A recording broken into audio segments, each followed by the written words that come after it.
So we got our first look at the Jacksonville Jaguars offense under Liam Cohen. We also got our first look at the Jaguars' new defense.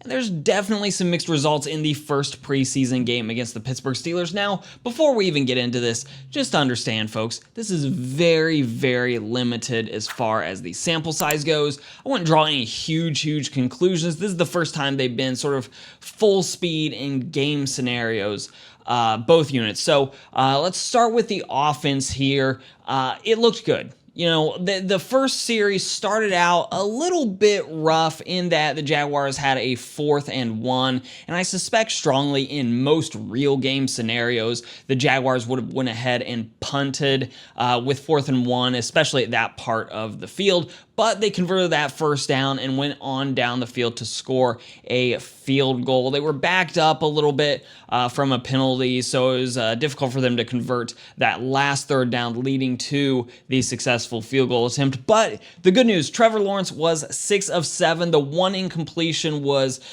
sort of a moderately deep pass over the middle, and it hit, I believe it was Brian Thomas Jr. He dropped it after he got hit. It was kind of a bang play. It wasn't a great throw as far as the placement goes, sort of teed the receiver up. But outside of that, Trevor Lawrence, at least I thought, looked good, looked composed. That gives me some level of optimism as far as going out there. Now, keep in mind, though, and this is where I kind of got to remember grain of salt.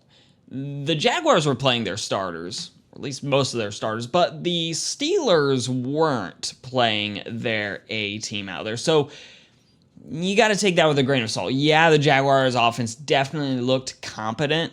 The first team did, but it was against the Steelers team that wasn't really trying to evaluate its top players. It wasn't playing its starters out there. So I think it's useful for the Jaguars to get our offense out there, get everyone starting to gel. I kind of like that, but it's not like they're going up against the Steelers' really good defense and marching right down the field. But regardless, things look good. Travis Hunter, for his part, was targeted several times by Trevor Lawrence, so it's good to see that they're already building a bit of a connection there. It looked like the Jaguars were intentionally trying to get him the ball. None of the plays were really deep down the field, but Travis Hunter was definitely getting fed the ball a little bit. I think with the idea being, once he has the ball in his hand, maybe he can make something happen there. So getting him fed, to me, is a good thing.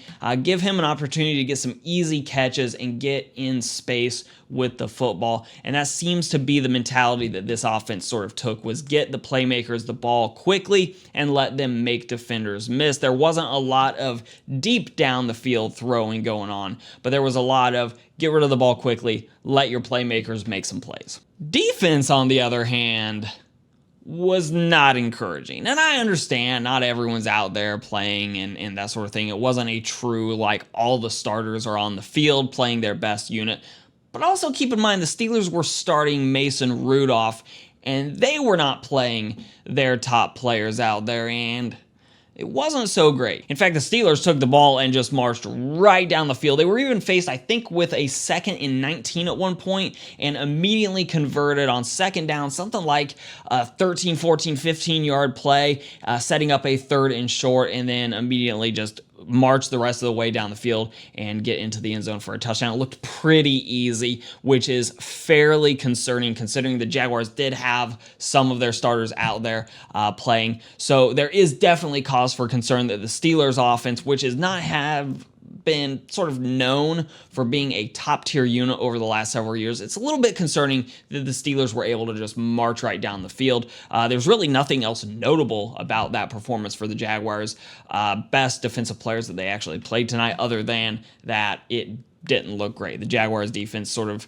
let the Steelers do what they needed to and marched right down the field. Again, though, guys, that's just a very limited sample size. I don't know that we can make big conclusions moving forward, though it can definitely set off some alarm bells when you see something really bad, or it can set off some good bells if you see something really good. And that's kind of what I saw tonight. I saw the offense function at a good level, and I'm very optimistic that that can continue. The defense, definitely the concern for the Jaguars, but again, keep in mind, the Jaguars defense last year was one of the worst in the league. So if they can just get to the point of being competent and that offense can take some minor steps forward, I think this team actually could be very easily in a sort of middle of the road scenario competing for one of those last playoff spots. And if that defense can make big steps forward, the team could be competing for the division. So I'm definitely optimistic still, though that defense is definitely concerning me. So that's just what I saw. Let me know in the comments down below what you saw from